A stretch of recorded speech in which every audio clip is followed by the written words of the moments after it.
वृंदकुंडाच्या समस्या ग्रंथाच्या प्रारंभी आचार्यांनी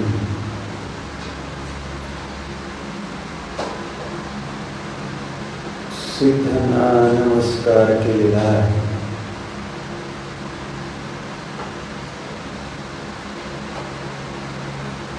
कारण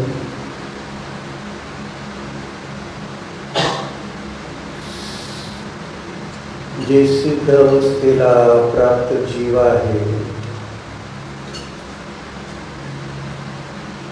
त्यांच्या ठिकाणी परिपूर्ण उत्तम सुख आहे,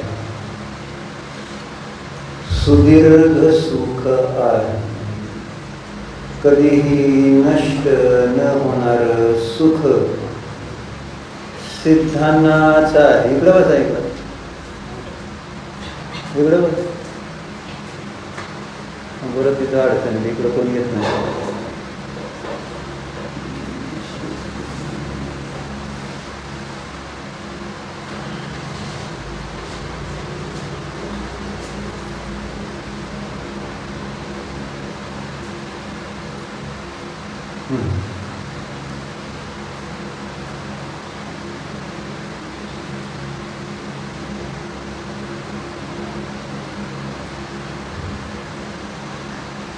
आणि सर्व जीवांची इच्छा हीच आहे की आपलं सुख कधीही नष्ट होऊ नये.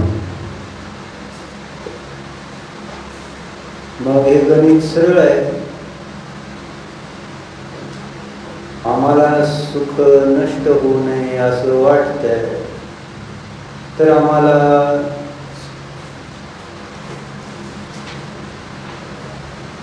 तसं पद प्राप्त करावं लागेल. जसं सिद्धांचं पद आहे तसं सिद्ध पद प्राप्त केल्याशिवाय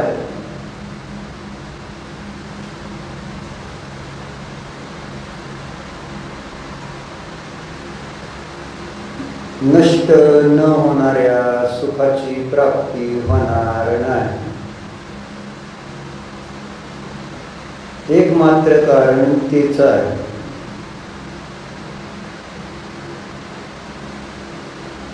आणि म्हणून त्या दृष्टिकोनातूनच आपल्याला विचार केला पाहिजे की मला ते सिद्धपद कसं बरं प्राप्त होईल.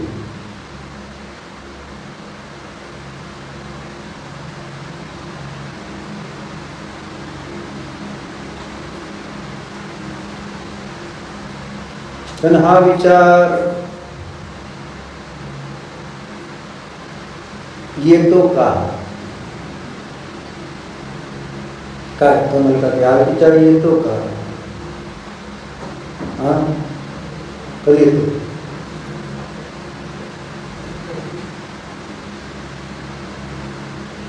आणि याचं कारण तर काय असं होतं. कशासाठी तुम्हाला सिद्धपद प्राप्त करायचं?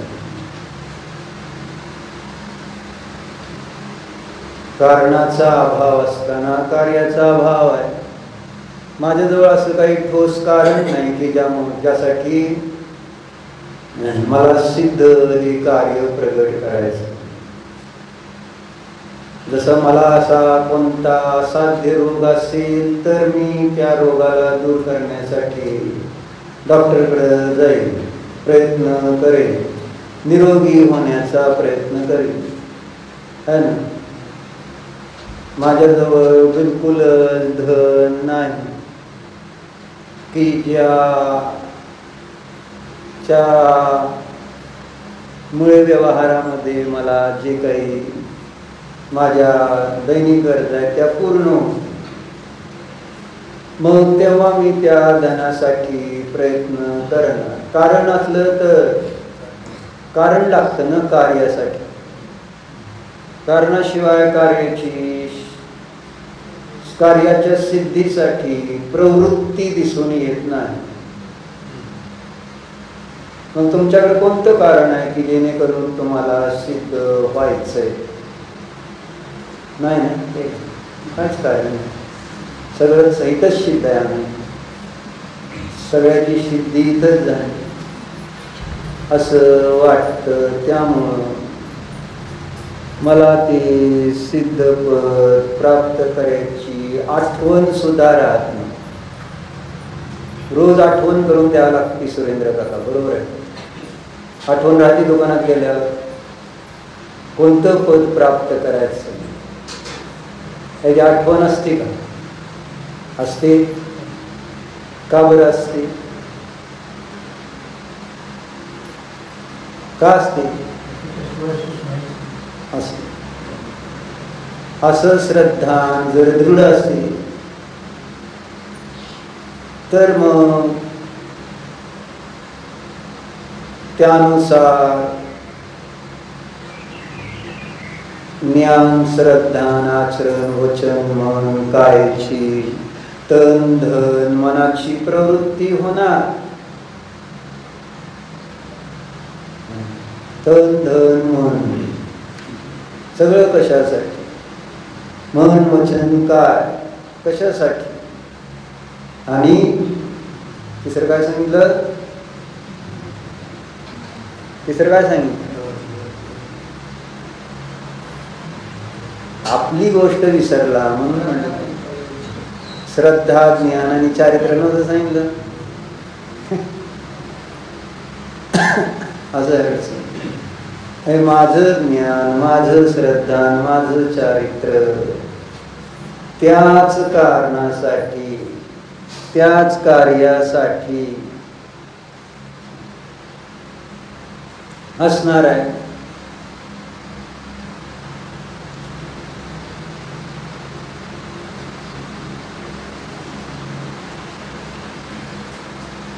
अडचण हीच आहे ना सगळ्यात मोठी.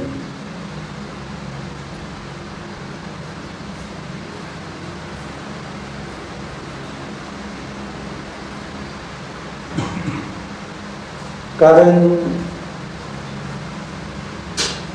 ते कार्य, कोणतं कार्य? सिद्ध रूप कार्य जे आहे ते मला सत भासित होत नाही. कळतंय ना? सिद्ध असतात असं वाटत नाही. काय रे आरुष? सिद्ध परमेष्ठी असतात का? आरुष कोणाचं नाव? तुझंच आहे ना? सिद्ध अवस्था सतरूप ज्यांना भासित होणार नाही त्यांना ते सिद्ध म्हणजे विनाशरहित सुख परिणामाने परिणत असतात. आणि मला पण तसं अविनाशी सुख प्राप्त करायचं झालं तर ते सिद्ध पदच प्राप्त करावं लागेल.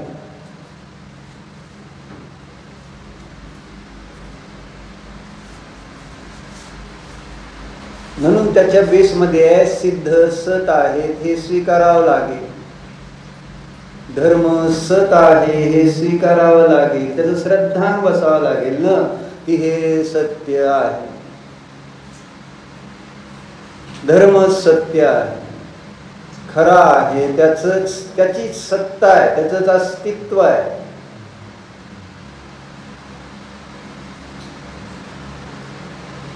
बाकी सगळी तर बघितली तर माया माया एक अपेक्षेने. कारण अनित्य आहे, बाकी सगळं नष्ट होणार आहे.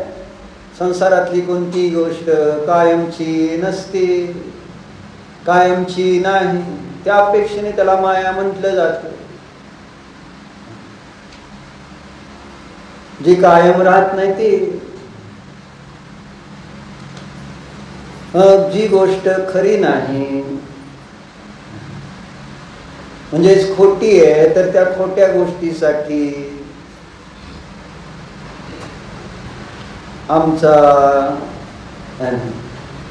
दिवस रात्र प्रयत्न आहे, त्याच्यावर आमची श्रद्धा आहे खोट्या गोष्टीवर. आणि खोट्या गोष्टीला खोटं सांगितलं खोटं आहे म्हणून तरी त्याच्यावर विश्वास बसायला तयार नाही. खोट्याला खोटं मानायला तयार नाही आणि खऱ्याला खरं स्वीकार करायला तयार नाही आहोत. बरोबर आहे. मेरी मर्जी. बरोबर.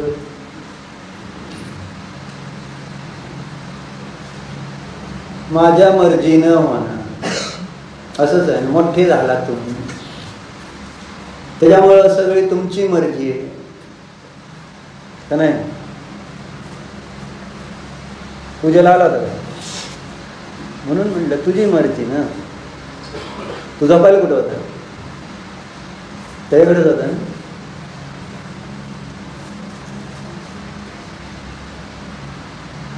का अक्षर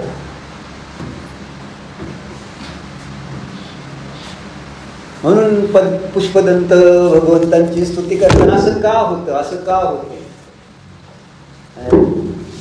काय असं का होतं म्हणजे चुकीच्या गोष्टी समजून सुद्धा किंवा चुकीच्या गोष्टी चुकीच्या आहेत असं का वाटत नाही. त्याची चर्चा करताना पुष्पदंत भगवंतांच्या स्तुतीमध्ये 24 तीर्थंकर स्तवन आहे. वान नंबर 448 आहे, क्रमाने श्लोक नंबर 815 आहे आणि अधिकार 16 आहे. त्याच्यामध्ये 9वा श्लोक आहे. नागपूरच्या प्रतीमध्ये सोलापूरच्या प्रतीमध्ये बघा. चूक आहे न समजणं त्याचंही कोणतं कारण आहे याचा विचार करावा लागेल. यदीय पाद द्वितय प्रणामत पतत्यधो मोहनधूलिरङ्गिनां शिरोगतामो मठक प्रयोगत सपुष्पदन्त सततं प्रणम्यते. त्या पुष्पदंतांना मी सतत नमस्कार करतो आहे ना असं म्हणते. तर हिंदी बघा. मोहटगने डाली सिर पर मोहन धूलि नीचे जिनके चरण कमल वंदन से पुष्पदंत को नमन करूं. पुष्पदंत भगवंतांना का नमस्कार करतोय त्याचं इथं पद्मानंदी आचार्य वर्णन करतात. का नमस्कार करायचा, का पाया पडायचं, का डोकं टेकवायचं देवासमोर. टिकून आला ना देवासमोर सगळेजण डोकं. का टेकवलं डोकं. त्या डोकं टेकवण्या पाठीमागे काय अर्थ आहे का असा प्रश्न आहे. डोकं टेकून का नमस्कार केला जातो करत असतो. सगळेजण कोणी असलं तरी डोकं टेकवत. का अभिप्राय डोकं टेकवण्याचा. मागही सांगितलं जिन धर्मामधल्या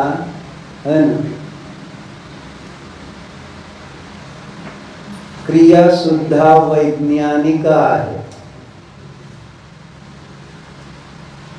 तत्व तर आहेच आहे. सगळं लॉजिकली आहे. म्हणजे वस्तू व्यवस्था जशी आहे तशी आणि ती तशा पद्धतीने युक्तीने पण सिद्ध होते आणि आगम तर त्याचं वर्णन करतच आहे की जे केवलींनी सांगितलेलं आहे म्हणजे सर्वज्ञ देवांनी जाणलेलं आहे ते सांगितलेलं आगम. त्याच्यामध्ये पण सगळ्या तत्वाची चर्चा आली आणि ते सगळं तत्व युक्तीने तपासलं तरी सुद्धा त्याच्यात बाधा येत नाही.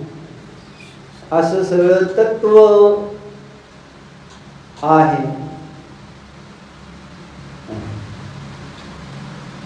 पण ना तत्वाच्या पाठीमागचा अभिप्राय मी समजायचा प्रयत्न करतोय, ना त्या तत्वामध्ये आलेली जी चर्चा आहे बहिरंग क्रियाची, ती पण मी नीट समजून घ्यायला तयार नाही. आणि म्हणून मला सगळ्या क्रिया जड जातात. काय खरं जड जाते की नाही धर्म?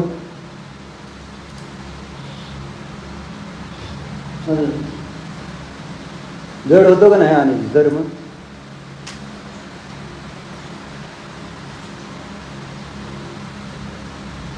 अभिप्राय जर आपण समजून घेणार नाही तर ते जडच होणार आहे.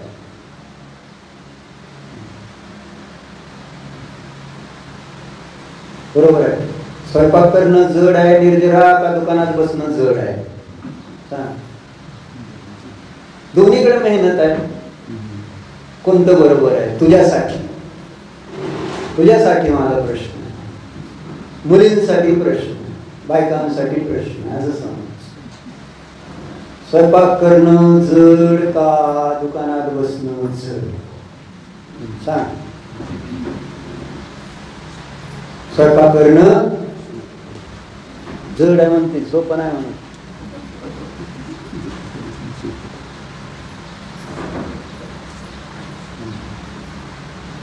आता तू लग्न करणार का नाही? विचार. काय ब्रह्मचर्य राहणार? काय विकल्प आहे? करणार म्हटलं तरी पंचायत, नाही म्हटलं तरी पंचायत.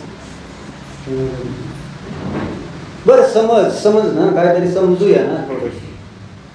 काय म्हणते त्याला? काय म्हणते त्याला? ॲझम्पशन करू आपण, बाबा तू लग्न करणार असं समज.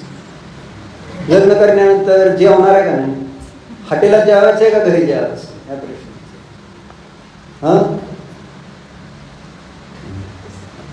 मग घरी जेवायला केव्हा मिळेल तुला?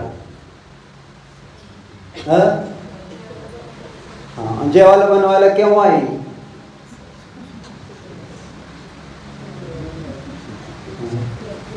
दुकानात बसल्यावर. आणि मग तेच जड झालंय ना तुला. स्वयंपाक करणं जड म्हटली का नाही, आणि दुकानात बसणं सोपं आहे.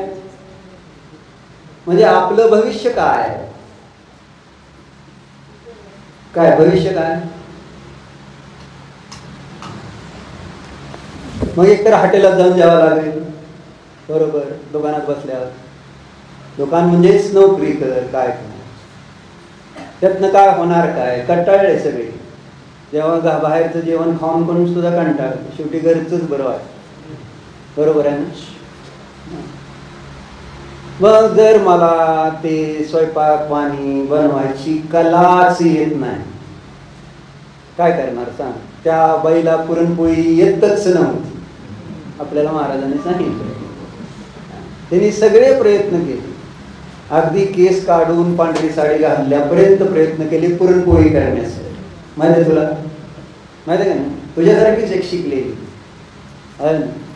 कधी तिला काय माहिती नाही स्वयंपाक पाणी, पुरणपोळी करायची. तुला आवडत नाही ती गोष्ट वेगळी, बरं झालं. करायचा वेळच येणार नाही असं तिला वाटतं. मग तिला कधी घरी खायची सवय नाही. नवरा नेहमीच बाहेर न्यायचं तिला, बाहेर जायचं, तिला न्यायचं नाही, जायचं. नवऱ्याला घरी खायचं असतं, पण बायकोला करायचा कंटाळा. असं होतं. मग झालं काय? आता हिला सवय लावावी असं विचार आला. म्हणून त्यांनी शेजारी एक राहणारी काकू होती, तिला सांगितलं की बाबा आम्हाला एक दिवस जेवायला बोलवा. आजकाल असं जाऊन म्हणावं लागतंय, आम्हाला जेवायला बोलवा म्हणून. आता थोडंच आहे, जेवायला या कोण म्हणतं मला सांग. जेवायला बोलवता का? आणि म्हणजे कारण पद्धतच आता नवीन बदलली. चहा घेणार का नव्हे, पाणी घेणार का बसून आल्यावर पाणी हातात घेऊन येणार नाही. नवीन सिस्टीम, पाणी घेणार का? सगळे ब्राह्मण, शुद्ध ब्राह्मण पद्धती. म्हणजे उगाच कशाला आणू नाही तर असं तुम्हाला पाहिजे तर आणते, आणायचं आणि तुम्ही नको म्हणायचं, मग परत काय होणार? परत तेवढी मेहनत करायची इच्छा नाही. असं पाणी आणू का, जेवता का, म्हणजे अशा सिस्टीमनं पद्धती.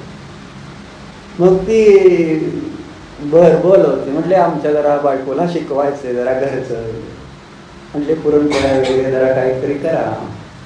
बरं म्हटले, मग झालं. काकू जरा बरी होती म्हणून तिने पण बरं म्हटली आणि झालं. सॅटर्डे संडेचा बेत संडेचा त्यांच्याकडे झाला, गेली. मग खाल्ली पोळी. म्हटल्यानं घरचं आवडत नाही, बाहेरचं. बाहेरनं फॉरेनवरनं आलती मला तुला आत्ता सगळे देशाची G20ची मीटिंग होती, त्यावेळेस पुरणपोळी खाऊ घातली मध्ये तुला. त्यांना माहिती नव्हती कसं खायचं, शिकवावं लागलं. आणि खाल्ल्यानंतर त्यांना किती आवडली तुला काय सांगायचं. तुला आता नाही आवडत ती गोष्टी, कारण पिकतं तिथं विकत नाही, असा प्रॉब्लेम. असंच असतं ते. तुम्हाला आजकाल ते पास्ता, पिझ्झा सगळे पी, फ्रँकी, PF सगळे असले प्रकार जास्त. अजून काय राहिले? काय पावभाजी, अरे पी पावभाजी, वडापाव, सँडविच, बरं सँडविच सगळ्या. मग बोलवलं नाही का त्यांनी, बोलवलं, मग ते खाल्लं त्यांनी पोळी, आवडली, दोघांना आवडली. तुला मी विचारलं आवडली का, तू ठरवलंच होतं नाही, काय जरी म्हटलं तरी आवडली नाहीच म्हणायचं. हे डोक्यात ठेवूनच खाल्ल्यावर कसं काय आवडेल ते मला सांग. तशीच रस पाजल ते डोक्यातनं, आणि ते बरोबर गोड असलेलं पण कडू लागतं. जेव्हा आपण ठरवलेलं असतं नाही आवडत नाही आवडत नाही आवडत नाही, बरोबर आहे, आणि ते बरोबर ते केमिकल्स लोचा झालेलाच आहे अगोदर. आणि मग तसलंच विचार करून तसलंच तिथं ती चांगली गोष्ट अमृत दिलं तरी ते विषच लागणार, बरोबर आहे. आणि विष दिल्यावर ती अमृतासारखं गोड लागणार, बरोबर आहे. चांगली गोष्ट कडू, कडू गोष्ट गोड लागते ना.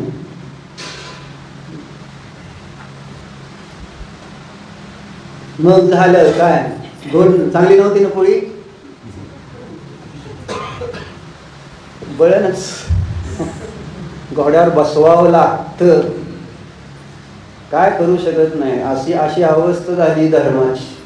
चांगल्या गोष्टींची इतकी वाईट अवस्था आहे, जबरदस्ती करावी लागते, सरळतेनं त्या गोष्टी स्वीकार होत नाही. कारण सगळे वर्तमानात लाडाची वेळ, लाड इतका की जे पाहिजे तेच साहस. त्याच्यामुळं मग दुसरं काय विचारायचं नाही, बोलायचं, असं झाले.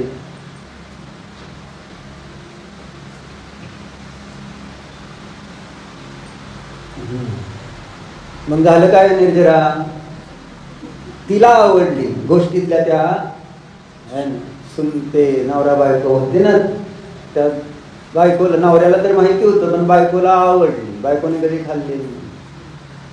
म्हणून मग आता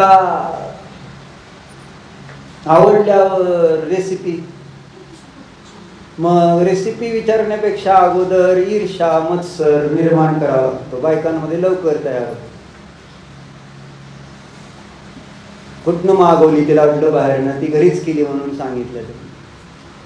नवरा म्हणतो कशाला उगं विचारत बसलं असलं काहीतरी, तुला जमणार नाही असलं, तुला जमणार नाही. आजकाल हीच गोष्ट, करू नको म्हटल्यावर करा असं सांगितलं जात. असं जमणार नाही म्हटला नवरा त्याच्या बायकोला. तुम्हाला काय वाटतंय बायको काय म्हणते?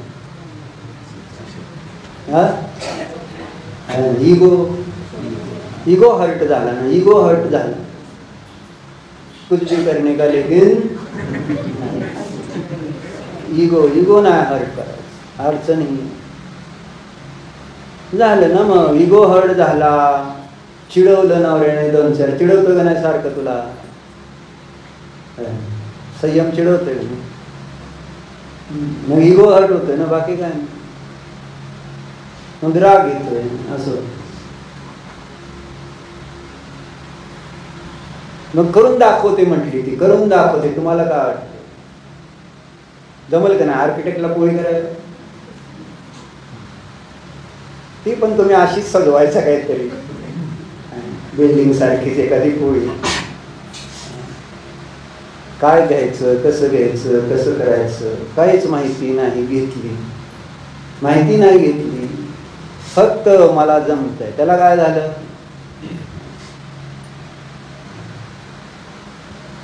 मग पुढच्या रविवारी काकूला बोलवू आपण, त्यांना पोळी खाऊ. बर म्हटलं, त्याला काय झालं? काय माहिती नाही. आता काय करायचं, काय घ्यायचं म्हणजे काय, कशाची केलती, काय केलती, कशी केलती, कुठलीच माहिती नाही. मग जमणार का नाही? जमणार का नाही? एक साधी पोळी आहे, साधी. ती करायची म्हटलं तर माहिती घ्यायला लागते, धर्म माहिती घ्यायला लागणार नाही आपल्याला. त्याच्याशिवाय जमणार आहे का?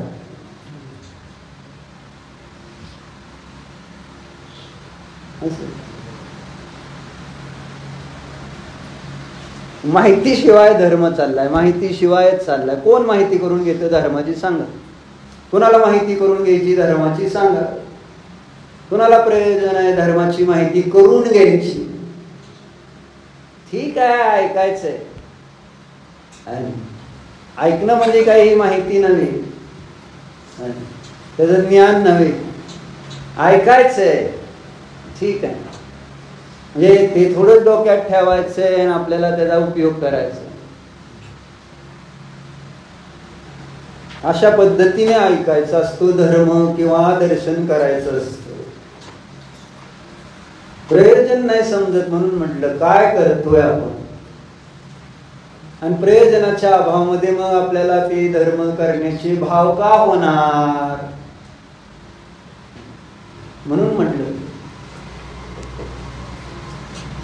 स्वयंपाक करण्याचं काही प्रयोजन भासित होत नाही ना, जेव्हा की तेच कामाला येणार. मागे तुम्हाला गोष्ट सांगितली नाही का? ती सांगितली ती किती, एक लग्न ठरलेलं, गावातलीच मुलगी ठरली होती ना, आणि मग ते वडील नाही गेले, आणि अजून लग्न व्हायचं होतं म्हणून आपलं सहज 2 टाइम होता म्हणून गेले होते. सांगितलं. आणि ती मुलगी काय करत बसली होती? टीव्ही समोर बसली, आणि आई काम करत होती स्वयंपाकघरात. दुसऱ्यांदा गेले तिचे सासरे, बेडरूम मध्ये झोपली होती. बरोबर आहे. आणि आई तिथं झाडून पुसून करत होती. सगळे आई करते का नाही? मी झोपते असं होत. तिसऱ्यांदा गेले तर नेल पेंट लावत बसली होती आपल्या घरात, माहिती आहे का? आणि आई दळायचं वगैरे सगळं काय जे असेल ते काम करत.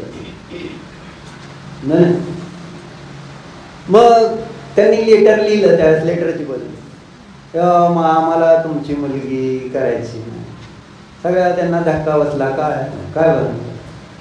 त्यांनी सांगितलं मला मुलगी घरामधल्या शोकेस मधलं त्या फ्लॉवर पॉट मध्ये ठेवणारं फूल म्हणून आणायची नाही सून. नुसतं शोला नाही, दाखवायला म्हणून मला घरात सून आणायची नाही. बरोबर आहे. नंतर त्यांनी सांगितलं की बाबा मुलगी वाढवून तुम्ही मोठी करता आणि तुम्हाला वाटतंय सुखी राहावं, मुलीनं सुखी राहावं सगळ्या आयांची भावना आहे. बरोबर, ज्यांना मुली आहेत त्यांची भावना तीच आहे.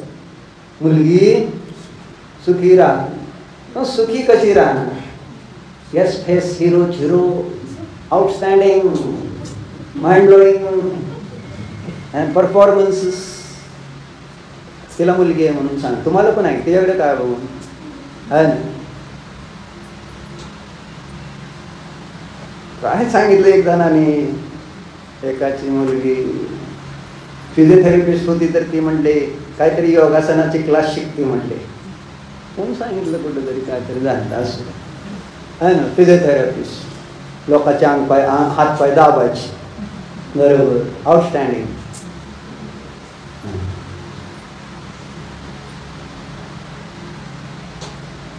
म्हणजे आता ती मुलगी माहेरी गेली, सासरी गेली, मग काय काय करायचं?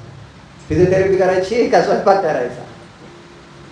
काय शिकवून मुलगी सुखी होणारा प्रश्न होता ना ते. जर तुम्हाला पक्का असेल मुलीला, नाहीतरी तसे संस्कार थोडेच आहे. जर ती ब्रह्मचारी राहणार आहे तर तेच शिक्षण दिलं असतं ना. पण याचा अर्थ म्हणजे सरळ सरळ ब्रह्मचारी ठेवायचं नाही म्हणून आपण लौकिक शिक्षण देतोय. बरोबर आहे का गणित? कारण 10th नंतरचाच हा प्रोग्राम आहे सगळा. तसं तर 10वी नंतर तुम्हाला मुलगी सुखी राहावी कायमची, तिचं या भावात कल्याण पुढं मोक्षाला जावं, तर तिला शिक्षण 10th नंतर हे आहेच ना कोर्स, धार्मिक कोर्स. पण कोण त्याच्याबद्दल गंभीरतेने विचार करतं सिरियसली याचा अभ्यास करावा?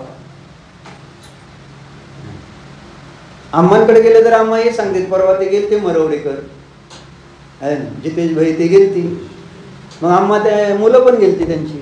आम्हाने मुलांना काय म्हणावं, त्यांचा मुलगा पण गेला.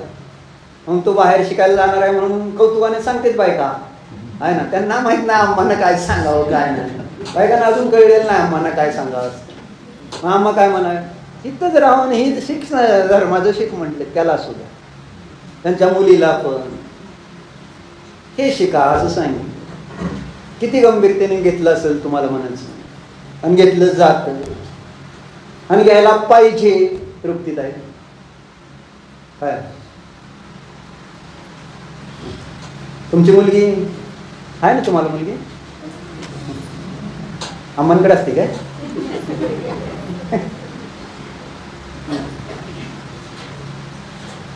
वाटोळ कसं करायचं ही नवीन कला आहे. आणि परत त्रास दोघाला होतोय नव्हे, सगळ्या फॅमिलीला होतो. जेव्हा सरळ आहे ना, दोघांची इगो एकमेकाचे जेव्हा तिथे येणार आहे का नाही प्रॉब्लेम. तुम्ही शिकल्यामुळं तुम्ही पण नवऱ्याला थोडंच मान देणार आहे, नवऱ्याला सन्मान देणार आहे का नाही?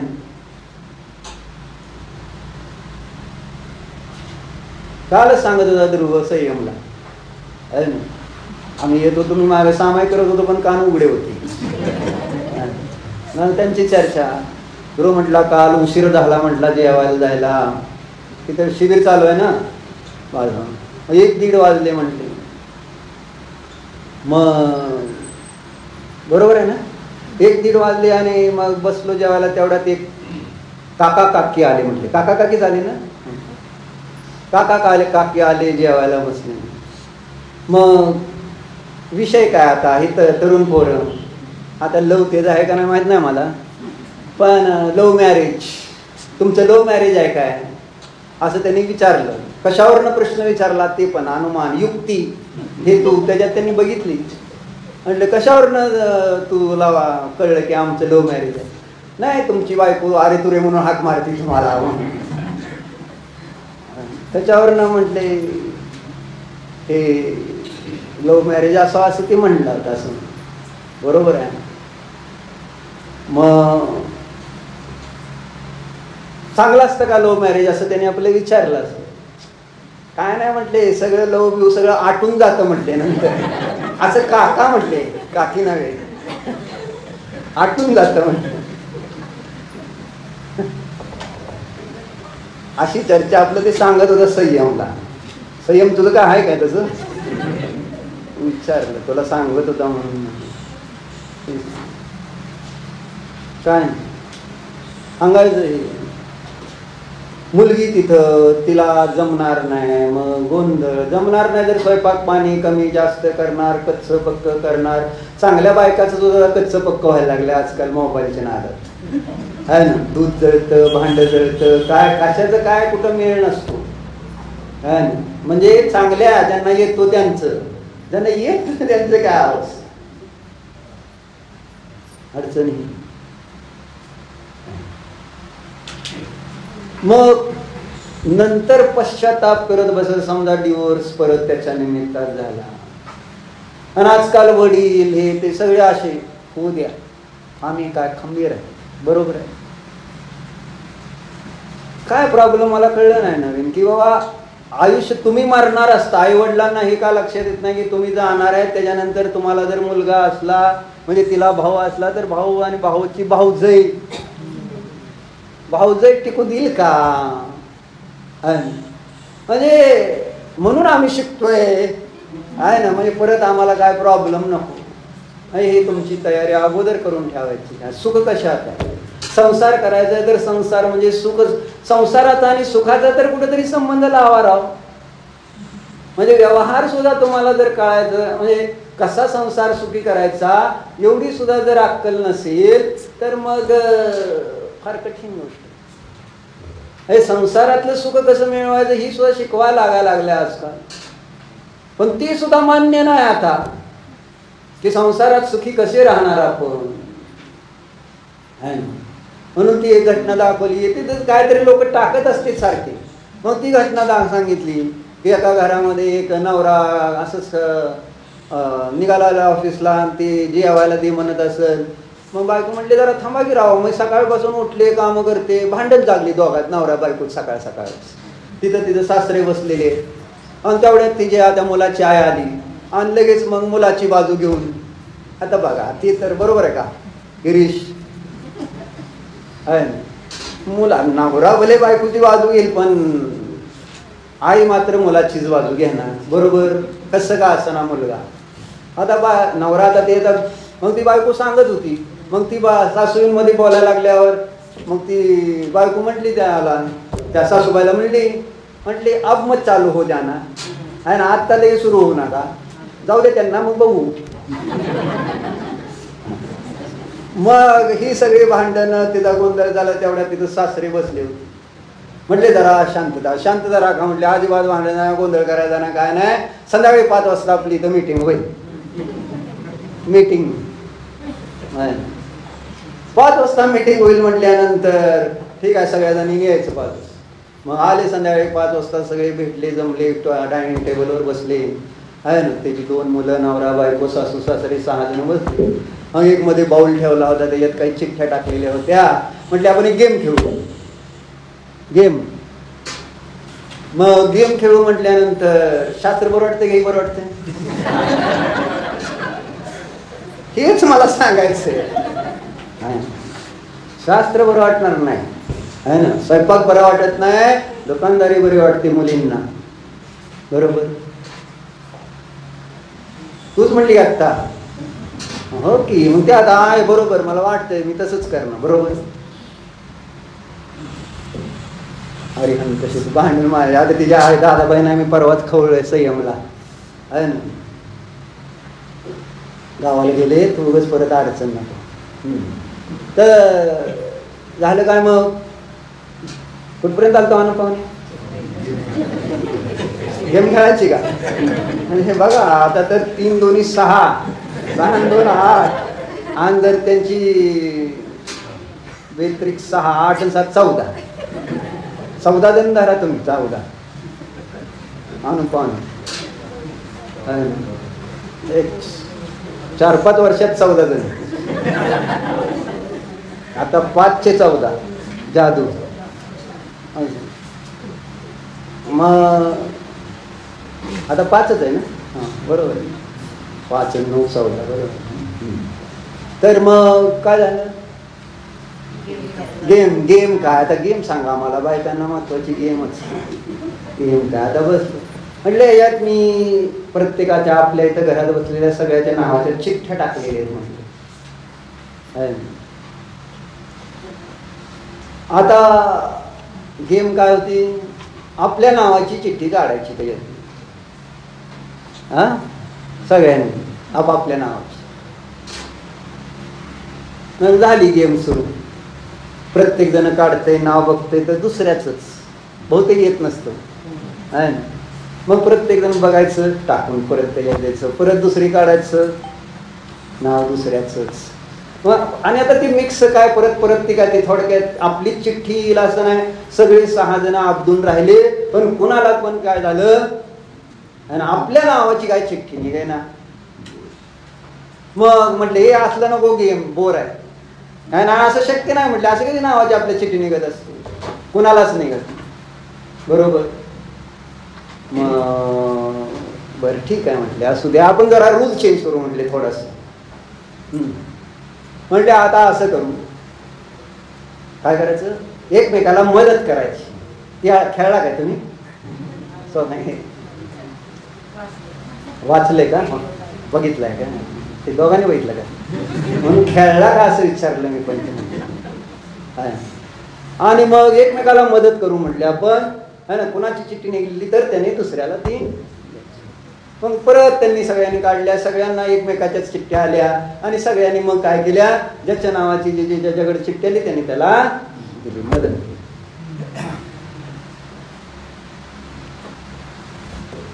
मग सगळे ह्याच्यातलं तात्पर्य काय झालं,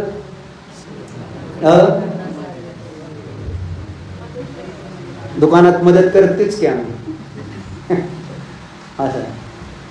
मग मदत करायची, एकमेकांना मदत केलं तर प्रॉब्लेम सॉल्व्ह होऊ शकतो. मग ह्याच्यावरनं हे सगळ्यांनी बोध घेतला. आता चहा कोण बनवणार असा प्रश्न आला शेवटी, बरोबर आहे का. आणि मग सगळ्यांनी हात केले त्या सासऱ्याकडे, म्हणजे चहा यांनीच बनवायचा, यांनी सगळा खेळ काढलाय तर चहा यांनी बनवायचा. तेवढ्यात तो मुलगा उठतो, नाही म्हटला मी बनवणार, आजपासूनच आपण एकमेकाला मदत करूया म्हटलं, म्हणजे वडिलांचं काम मी करतो. काय एक म्हण पण ऐकते आहे ना, अभंग, एकमेका करू सहाय्य. तुम्हाला येते ती, म्हणजे सगळ्यांना ती येते, ओव्या अभंग सगळ्यांना येते. एकमेकांना सहाय्य करून अवघे धरू सुपंथ, एवढंच आहे. पण कोण सुपंथ धरते, कोण कोणाला सहाय्य करत, अडचण ही न. पोळी जमली का तिला, तुला काय म्हणणार, तुझं पोळीची गोष्ट चालली, जमली असेल का तिला, शिकलेली, विचारायची लाज वाटत होती हे सांगून. म्हणजे मुलींना सुखी ठेवायची बुद्धी काय, मुलांना सुखी ठेवायचं तर काय शिकवायला पाहिजे हे नको लक्षात घ्यायला. पुरुष कशी हुशार असते, ते मुलांना बरोबर आपलंच ट्रेनिंग देत. ते स्वयंपाक करायला शिकवतात का मुलांना, पण आता शिकवा, कारण काळाची गरज ती आहे. बायकांना आता काय ध्रुव, आता मदत तुम्हाला करावी लागणार, बरोबर आहे का. बरोबर आहे म्हणाल. काय जाते काय जसं जनरेशन पुढचं चाललंय त्याचं जुनं, आता जुनं काय होतं ते सोडून द्या, आता जुन्याचा आपण नाही विचार करायचा, आपण सगळं चेंज केलंय ना, मग हे पण स्वीकार करायचं. पूर्वी नवरे बसून सगळं काय राव, म्हणजे तुझ्या पप्पाचं वगैरे तर चर्चा पण ऐकली, घंटी वाजवली की ताट तयार, घंटी बाहेरनच घंटी, असं पूर्वीच होतं. आता बायको घंटी वाजवणार, असं फरक एवढा.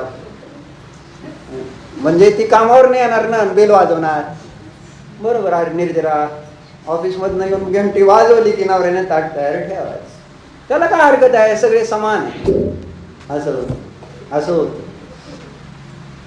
म्हणून म्हटलं जसं पुरुष वर्तमानामध्ये जरा लक्षात घ्या, त्यांच्या मुलांना ट्रेनिंग दुकानाची की त्यांच्या हाताखाली ते येऊन त्यांचं काम व्यवस्थित करतील, ज्यामुळं त्यांचा बिझनेस वगैरे व्यवस्थित चालेल. आणि ज्या मुलांना त्यांचे वडील नोकरीला लावतील ते मरतील, म्हणजे त्यांनी सतत आपजत बसायचं मरस तोपर्यंत, बरोबर आहे. एकटंच करत आले आणि पुढं ते मुलं जाणार तिकडं कुठंतरी मुंबई दुसऱ्याची धुणी धुवायला, आपलं धुणं राहिलं घरातलं आणि लोकांची धुणी धुत बसणार, आणि त्याच्यात मोठेपणा अजून आहे ना, मी कशी धुणी धुतो आणि मी कशी 25,000 आणि 50,000 कमवतो. अरे वडिलांनी तुझ्यासाठी त्याच्यापेक्षा जास्त कमवून ठेवलंय आहे ना, आणि इथं बसला तर अजून जास्त मिळवशील तू. कंपनी तुला 50,000 देईल तर वडील तुला 1,00,000 2,00,000 रुपये आणि बाकी सगळं तुझंच. कंपनी काय देणार तुला? प्रॉव्हिडंट फंड, पेन्शन काय देणार आहे तुला कंपनी? इथं सगळं अख्खं साम्राज्य देणार आहे, आणि मी काय करतो असं. मग आयांनी काय केलं पाहिजे आपल्या मुलींसाठी? ती सुखी राहावी, आपल्या बुद्धीला नंतर त्रास नको, तर वेल ट्रेन आहे ना, सगळ्याशी प्रेमानं वागणं, सहनशीलता ही सगळ्यात महत्वाची गोष्ट आहे वर्तमानातली. सहनशीलता संपली सगळी, आणि त्यामुळं मग पावलं पावली अडचणी. बरोबर आहे का डॉक्टर? तुम्ही पण डॉक्टरच आहे, प्रीतीत आहे, डॉक्टर प्रीती.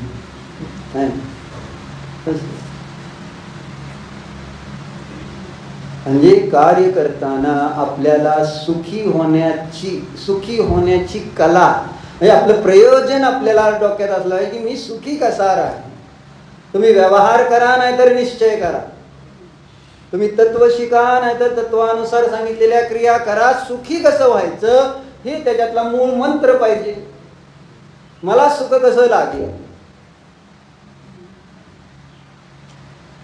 पण हा मंत्र सगळीकडेच विसरलाय.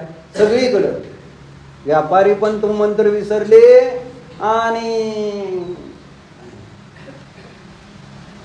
कोणाला कळेनाच की आपण जे करतोय त्याच्यातनं मला जे सुख पाहिजे म्हणून करतोय, मला किती ते सुख मिळतं.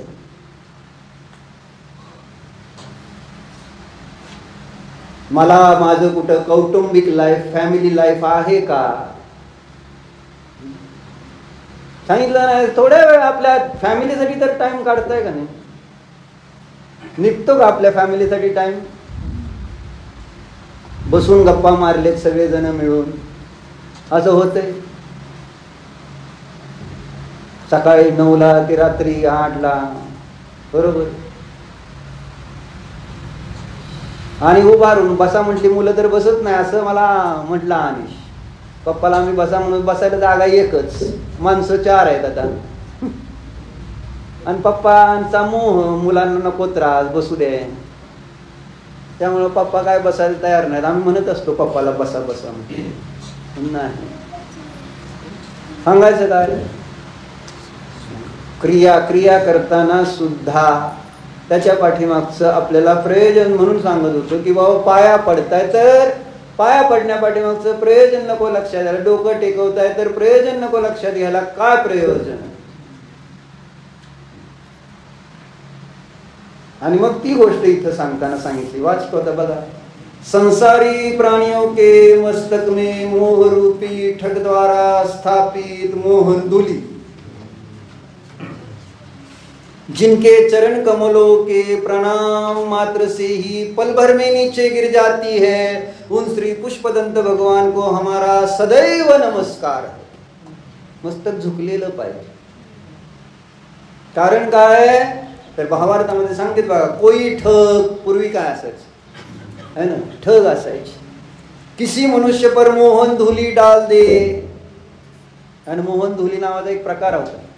आणि ते असं टाकलं, ते असं पावडर असली टाईप, आणि ते असं टाकलं की मग ते समोरचा मनुष्य हँग व्हायचा. हँग आजच्या भाषेत म्हणजे हँग झाल्यावर मग ते समोरचा जो काही सांगेल त्यानुसार ते करणार. बाबा हातातल्या बांगड्या काढून द्या, काढून दिल्या. खिशातले पैसे पाकिट काढून द्या, दिलं काढून. है ना, अशा टाईप मध्ये ते ठग ती मोहन धुळी टाकायची डोक्यावर मोहनबाई है ना, आणि मग त्याच्या समोरच्या म्हणण्यानुसार सगळी कामं चालली. आपली कामं कोणाच्या म्हणण्यानुसार चाललीत? आत्म्याच्या मर्जीनुसार चाललीत का कर्माच्या मर्जीनुसार चाललीत? हा काय म्हणतो रे गिरीश? हा आपली मर्जी नाही, आणि ती कर्माच्या मर्जीला मी माझी मर्जी मानतो. इथं चर्चा चालली होती. मी जाईल नाही तर नाही जाईल पूजेला, मी उठेल नाही तर नाही उठेल, माझी मर्जी. ही आहे मोहन धुली पडलेली. त्यामुळं आपल्याला आपलं हित ज्याच्यामध्ये आहे ते कळणार. तुम्हाला अजून झोपेतच हित वाटणार आणि कुंभकर्णासारखी झोप म्हणून मिळणार आहे. उठायचं नाही झोपल्यानंतर, परत उठायचंच नाही लवकर. असं त्या बर्फाळ देशामध्ये 6-6 महिने असं असतं माहिती आहे का. असे प्राणी आहेत 6 महिने झोपायचे, कारण थंडीच इतकी की त्याच्यामध्ये गारठून गोठून बर्फच होऊन जातो त्यांच्या आजूबाजूला. पूर्ण डिस्कव्हरीवर दाखवत होते बेडूक. आणि असं त्या सगळा बर्फ आहे अगदी ते ठोस असं हे झालेलं आहे बर्फाचं. आणि मग ते तिथनं ते एक वैज्ञानिक डिस्कव्हरीवाले काय त्यांनी ते सगळं तिथनं काढली. ती दिसताना काय दिसत नव्हतं त्याच्यात बेडूक आहे. मग त्यांनी घरी आणलं आणि लगेच त्याला नाही नॅचरल टेम्परेचरमध्ये त्याला वितळू दिलं, कारण जरी एकदम वितळवलं तर ती मरून जाणार आतलं बेडूक. आणि त्याला ते दाखवायचं आहे की ह्याच्यामध्ये आज सुद्धा बेडूक जिवंत आहे. आणि मग नॅचरल टेम्परेचरला ते वितळू दिलं आणि त्याच्यामध्ये एक बेडूक आणि ते थोड्या वेळाने हालचाल केलेली जिवंत. सगळं असं कडक बर्फाचा गोळा झालेला दिसताना असं दिसत. 6 महिने झोप, टेन्शन नाही. उन्हाळा आल्यावरच उठायचं. म्हणजे ही आहे मोहनधुली. आपल्या लक्षात येत नाही आपल्या डोक्यावर किती घाणेरडा प्रकारे पद्धतीनं दुसऱ्याच्या अधीन आपलं जीवन चाललंय. आपल्या अधीन काय आहे का ध्रुव सांग? आहे का नाही? आहे म्हणजे आता काय करतोय? पराधीन झाल्यासारखं एकदम टेन्शन मध्ये येतोय तो. आपल्या अधीन आहे का नाही? सगळं आपल्याच अधीन आहे, अजून सुद्धा आहे हे सांगायचं. काळजी करायचं कारण नाही. बरोबर आहे कसं? अजून आहे आपल्या हातात सगळं काय. पण तो कॉन्फिडन्स आतून यायला पाहिजे ना. आणि तो येण्यासाठी देवाच्या पायांनी पडा म्हणून सांग. हे इथं सांगतेत ना की मोह कोई ठग किसी मनुष्य पर मोहन धूली डाल दे तो जिस प्रकार उसको कुछ भी नहीं सूझता तथा वह ठग उसकी सब चीजों को ठग लेता है. आपल्या चैतन्याचं वैभव सगळं त्या ठिकाणी लुटलं. लक्षात येत नाही. हे कॉलेजेस आहेत ना, आर्किटेक्ट, इंजिनिअरिंग, डॉक्टर, किती कॉलेजेस ना, हे लुटतेत. तुम्हाला लक्षात येत नाही. तुम्हाला असं वाटते की आम्हाला काहीतरी विशेष ज्ञान मिळतंय. विशेष ज्ञान लुटले जातो आपण, अक्षरशः लुटले जातोय. पण लक्षात म्हणतो नाही ठग ही मोहाची भूमिका आहे. आणि किती वेळा आपण ऐकलं की या जन्मात नव्हे याच्या पूर्वीच्या अनंत जन्मामध्ये अनंत वेळा डॉक्टर झालोय, इंजिनियर झालोय, वकील झालोय. अशी कोणती डिग्री आपल्याला आपण त्या ठिकाणी घेतलेली नाही याच्या पूर्वी. माहिती आहे? पहिल्यांदा तू इंजिनियर होती पण वाटतंय की नाही तुला मी पहिल्यांदा आर्किटेक्ट, आउटस्टँडिंग आर्किटेक्ट. बरोबर असंच वाटतंय की नाही काम करताना? This is the first time I am doing this. आणि इथं देव सर्वज्ञ ज्यांच्यावर श्रद्धा नाही आहे म्हणून प्रॉब्लेम आहे. त्यांच्या शास्त्रात आले अनंत वेळा महाराज झाला म्हणून. एकदा दोनदा नाही, अनंत वेळा महाराज झालो आपण. माताजी महाराज जे काय झालो अनंत वेळा झालो असं सांगितलंय कुणी. मग बाकी हे बाकीचे काय विषय येते? सगळ्यात अवघड महाराज होणे आणि ते आपण अनंत वेळा होऊन गेलोय. मग बाकीच्या इंजिनियर डॉक्टरचा विषय कुठे येतो? पण माझी बुद्धीत काय वर्तमानात म्हणलं याचं नाव आहे मोह. आणि तो झटकून येत नाही आपण जेव्हा पाया पडतो त्यावेळेस, कारण आपल्याला कायच माहिती नाही. नारळ आपटला काय त्याला काय फरक पडत नाही, फुटला काय आणि काय झालं काय त्याला प्रश्नच येत नाही ना नारळाचं. आपल्याकडे नाही फोडले पण बाकी आधी पूर्वी फोडले जात असते. काय त्या नारळाला फरक पडतो? हे डोकं तिथं टेकलं आपटलं काय फरक पडला? कारण आपल्याला त्याच्या पाठीमागचं विज्ञान माहिती नाही. काय या क्रियेमध्ये झुकण्या पाठीमागचं विज्ञान काय, डोकं टेकण्या पाठीमागचं विज्ञान सांगतेत नाही. इथं पुष्पदंत भगवंतांना नमस्कार करताना आणि तुम्ही ऋषभ स्तोत्र काढा त्याच्यात 2 ठिकाणी ती चर्चा घेतली. देवाला नमस्कार करून डोक्याला हात लावण्याचं प्रयोजन काय म्हणून. मग काय दिलं? उसकी सब चीजों को ठग लेता है कौन? शाश्वत. कोण ठग लेता? जीवनात दुःख असून सुद्धा दुःख दूर करण्याचा उपाय अजून सुद्धा संसारच वाटतं. हेच आश्चर्य आहे. आपलं दुःख आहे आपल्या जीवनात तर आपण धर्म करावा हे सांगून सुद्धा कळत नाही. याचं पण नाव मोहच आहे. हे जबरदस्त मोह आहे. आणि म्हणून डोकं नीट टेकवा. आहे ना. आपण टेकवताना सुद्धा इतक्या झटपट टेकून डोकं वर आलेलं असतं. किती वेळ टेकतं डोकं? किती वेळ टेकतं? असं शिंगाने जसं काय उचलल्या उरळ म्हणजे हे करतं तशा टाईप कसं डोकं टेकतो? एका सेकंदाच्या किती फ्रॅक्शन ऑफ अ सेकंद डोकं किती वेळ टेकून राहतं देवासमोर. आपल्याला प्रयोजन आपण का टेकलोय डोकं? म्हातारी माणसं टेकून ठेवते कारण त्यांची ताकदच कमी झालेली आहे. उचलायचा कंटाळ वाटत आहे ना. आणि तरुण आहे त्यावेळेस डोकं कसं टेकतं? टेकच तोपर्यंत. कारण काय टेकून अंधार आहे खाली अंधार. काय करायचं टेकून? काय करायचं माहिती नाही. ती इथं सांगायला लागली. उसी प्रकार इस संसार में मोह भी एक बड़ा भारी ठग है. उसने भी समस्त संसारी प्राणियों के मस्तक पर मोहन धूली डाल रखी है. इसलिए उनको कुछ भी हिताहित का विवेक नहीं सूझता. अर्थात मोह द्वारा उनका सब विवेक ठगा गया है. वह मोहन धूली श्री पुष्पदंत भगवान के चरण कमलों को प्रणाम करने मात्र से पल भर में ही नष्ट हो जाती है. इसलिए आचार्य कहते हैं हम ऐसे श्री पुष्पदंत भगवान को नमस्कार करें. हाथ जोड़ शीश नवा तुमको भविजन का शीश नावा. पडावं ना हे डोक्यावरची धूळ कधी कधी झटकायची कधी. शॅम्पूने निघेल काय मोहाची धूळ? कुठल्या शॅम्पूने निघते? बघा धुवून किती शॅम्पू सगळे वापरले. केस चालले पण काय मोह जायना. पण केस चालले म्हणून प्रॉब्लेम यायला लागला. म्हणून दर्शन करताना डोकं टेकवण्या पाठीमागचा उद्देश काय आहे? आणि मोहाची धूळ जर ढटकली गेली नाही तर आपलं हित अहित कळत नाही. माझं हित स्वयंपाक पाणी शिकणं किंवा धर्म शिकण्यात आहे. माझं हित आहे ना शाळा कॉलेज आणि दुकानदारी करण्यात नाहीच. हे कुठेतरी श्रद्धान करा आचरण होईल. पण एवढं वाटलं पाहिजे. वाटलं पाहिजे. मला हे वाटत नाही म्हणून तर प्रॉब्लेम आहे. आणि ते वाटत नाही त्याचं कारण आणि तो मोह संपत नाही त्याचं कारण. मोह का आपला संपत नाही?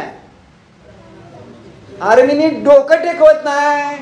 काय तुमचं डोकं काय मला कळत नाही. मी सिंपल तुम्हाला सांगितलंय की मोह जर संपवायचा आहे तर डोकं नीट टेकवा.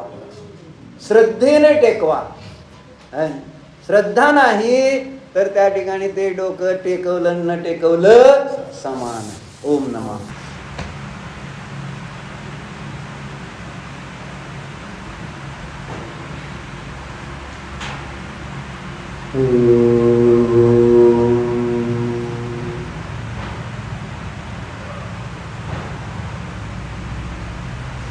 अंतर्लीन व्हा. आपल्या विचारांना आपल्या आत्मस्वरूपाला जाणण्यासाठी उपयोगात आणा. मी एक जीवच आहे. या शरीराच्या अवस्था संयोग यापासून भिन्नच आहे.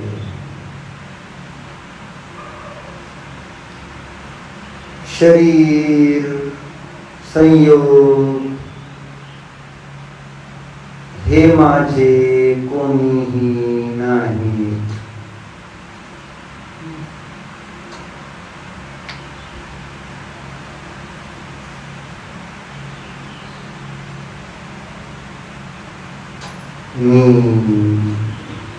मोह ममत्व भाव रहित आहे.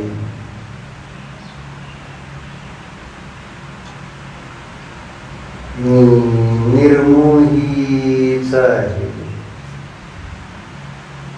माझ्या ध्रुव स्वभावामध्ये मोह नाहीच.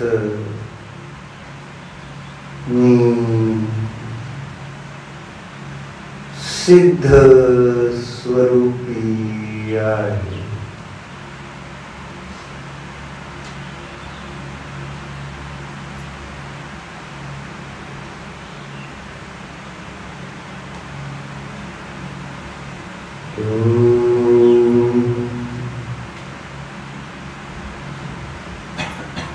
विसर्जन.